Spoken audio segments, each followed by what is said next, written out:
किसी ने बड़े कमाल की बात कही है कि हमारे आसपास कुछ लोग ऐसे होते हैं जो अपनी परेशानी से ज्यादा दूसरों की खुशियों से परेशान होते हैं। नमस्ते दोस्तों, मेरा नाम है आरजे कार्तिक। एक राजा था जो रोजाना 100 लोगों को खीर खिलाया करता था। जो गरीब लोग थे, जरूरतमंद थे, उनकी मदद करता था, रोजाना उन्हें भोजन कराया करता था। एक दिन उस राजा की जो खीर थी उसमें गड़बड़ हो गई।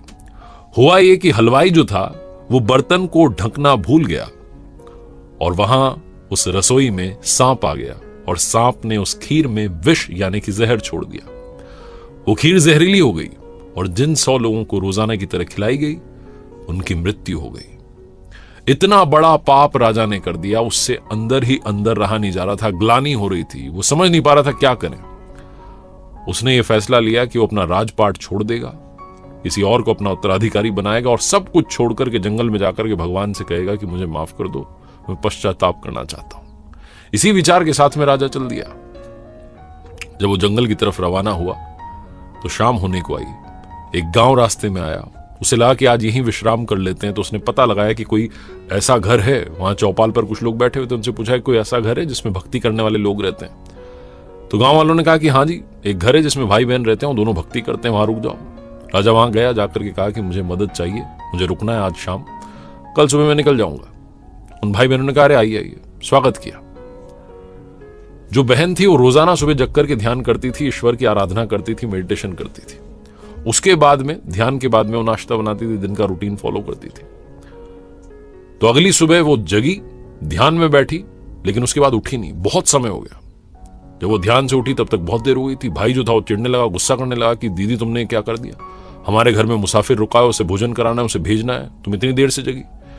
तो बहन अपने भाई को बताने लगी कि क्या बताऊं, आज ध्यान में ऊपर वाले की सभा लगी थी और ईश्वर जो थे वो फैसला नहीं कर पा रहे थे कि क्या करना है। एक मसला ऐसा आ गया था। तो भाई ने पूछा क्या हो गया। तो बहन ने बताया कि एक राजा है जिसने 100 लोगों को जहरीली खीर खिला दी और वो सब उससे गलती से हुआ, भूल से हुआ। अब ईश्वर फैसला नहीं कर पा रहे हैं कि ये जो पाप है इसका ये किसको लगेगा, राजा को लगेगा, उस सांप को लगेगा जिसने जहर छोड़ दिया बर्तन में, या उस हलवाई को लगेगा जिसने वो बर्तन ढका नहीं। ये फैसला चल रहा था, बहुत लंबी बहस चल रही थी। उनकी सभा लगी हुई थी प्रभु की।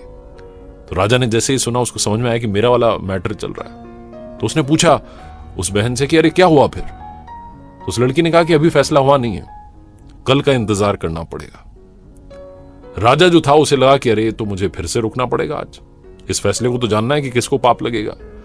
राजा ने कहा क्या मैं एक दिन और रुक सकता हूं, मुझे कल निकलना है। राजा उसी घर में रुक गया। गांव में दिन भर चौपाल में चर्चा होती रही कि वो जो आदमी कल आया था शाम में मुसाफिर, जो कह रहा था कि मुझे भक्ति वाले घर में रुकना है, ढोंग कर रहा था। जहां उसने देखा कि एक जवान लड़की रहती है भाई के साथ में, उसकी नजर खराब हो गई। देखो आज भी वहीं रुका हुआ है। दिन भर उस राजा की बुराई चलती रही।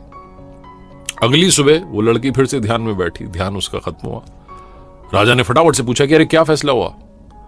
लड़की ने कहा कि वो ईश्वर की सभा में फैसला हुआ कि वो जो पाप है वो तो मेरे गांव में जो चौपाल पर लोग बैठते हैं वो बांट के ले गए। छोटी सी कहानी है, लेकिन सिखाती ये है कि जो निंदा करते हैं, जो बुराई करते हैं, दिन भर गॉसिपिंग में लगे रहते हैं, इसकी बुराई उसकी बुराई, वो दूसरों का पाप भी अपने माथे लेकर के घूम रहे होते हैं। इसीलिए हमेशा हमें किसी की भी हो बुराई से बचना चाहिए। एक बार फिर से वही बात जो अक्सर आपसे कहता हूं, ऊपर वाले के आशीर्वाद, अपनी मेहनत और अपनों के प्यार के साथ कर दिखाओ कुछ ऐसा कि दुनिया करना चाहे आपके जैसा।